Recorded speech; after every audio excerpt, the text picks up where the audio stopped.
Everyone, I'm Cynthia with Ideal Credit Union. Thank you for joining me today. I'm excited to share with you credit and buying a home. Credit is very important to the overall home buying process as it is to many aspects of your life. When you go to buy a home, we're going to use your credit score and your overall credit report to determine your overall credit risk. It aids us in helping to make a decision. It has your historical pay history and the loan rates and different other aspects of the home buying process go back to your credit score.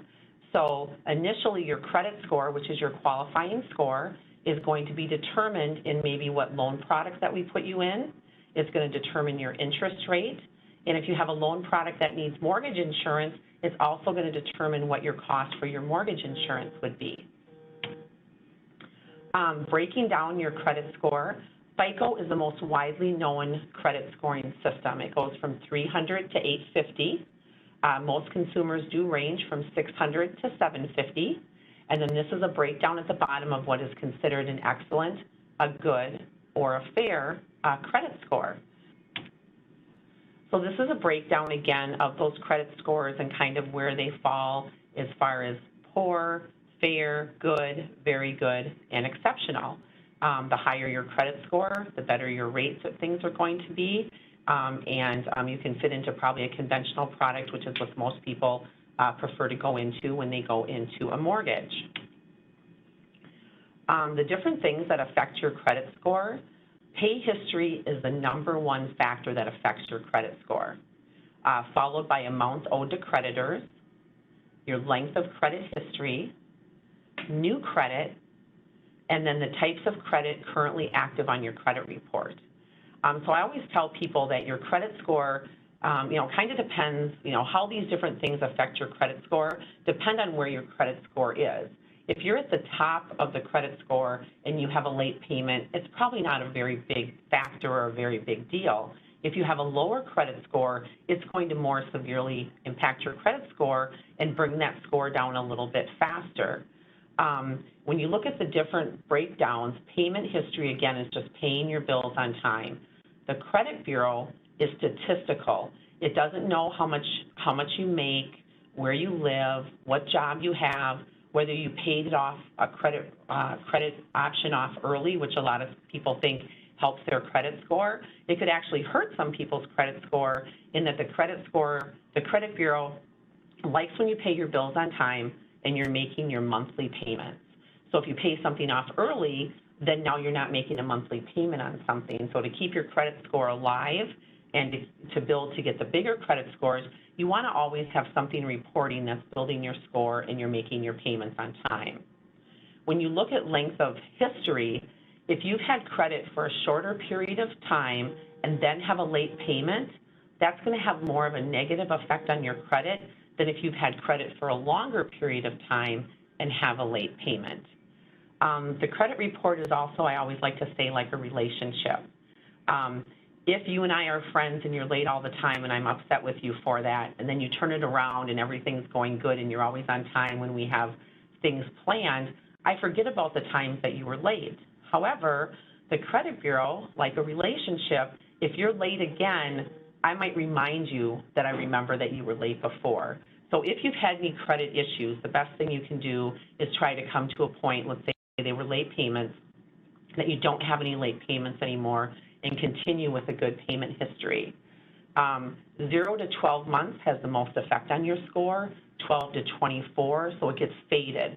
So 0 to 12 has the most effect, and as those late payments from the past continue to be in the past, your credit score is going to continue to recover. If you have another late payment, it can bring your score down again pretty fast.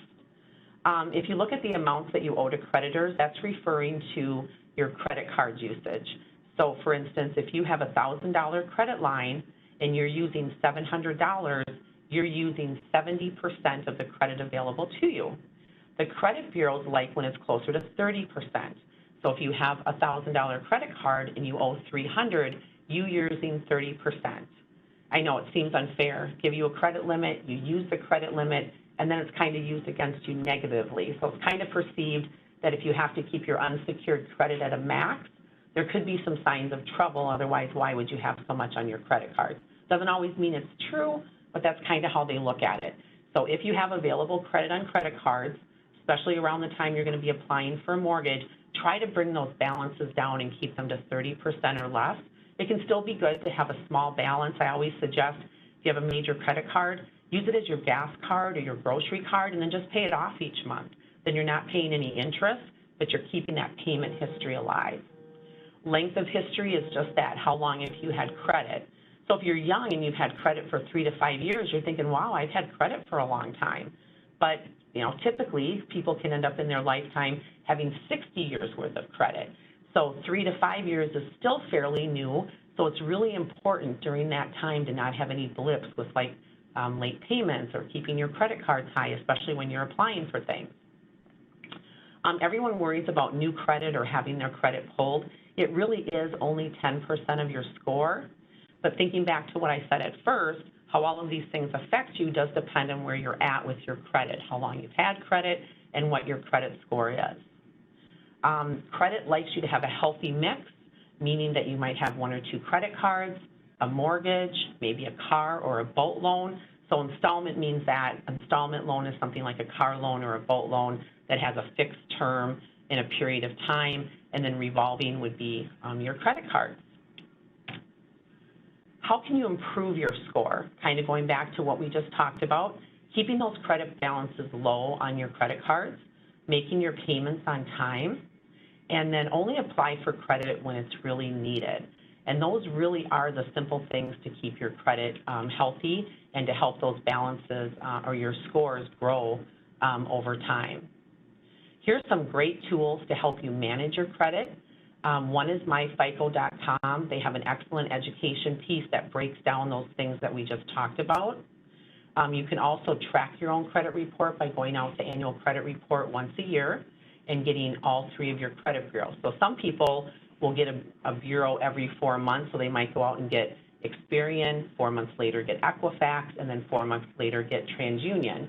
The reason for keeping track of your score is who's pulling credit, are the histories that they're showing correct. Maybe someone showed that you made a late payment and you're positive you didn't make a late payment. It would give you time to dispute that item. So typically if you do go online and pull your credit report, they will have a dispute option, so if something was not correct. And it also has a phone book of all the people that are making credit, that are reporting on you for credit. It gives you a way to get a hold of them if you would need to. And again, there's 3 major credit reporting companies, Equifax, Experian, and TransUnion. The credit report, remember, only collects the information that people are reporting. So here at the credit union, we report on all 3 credit bureaus. Some companies may only report to 1 of the different credit bureaus, which is one of the reasons why mortgage pulls all 3 credit bureaus. And then they use the middle score as your qualifying score. So if your scores were 1, 2, and 3, 2 would be your middle score, and that would be the score that we would use for qualifying. If you have multiple people applying for a mortgage, they get the middle score of each applicant, and they use the lowest of the 2 middle scores for your qualifying score. And what I mean about your qualifying score is the score that we use that considers your interest rate. And if you have a loan that needs mortgage insurance, it also is a score that's used to determine your mortgage insurance. I hope that information was helpful today. If you have any inquiries, you can certainly give us a call at 651-747-HOME. We'd be happy to answer any questions that you have. Thank you so much for watching our video today.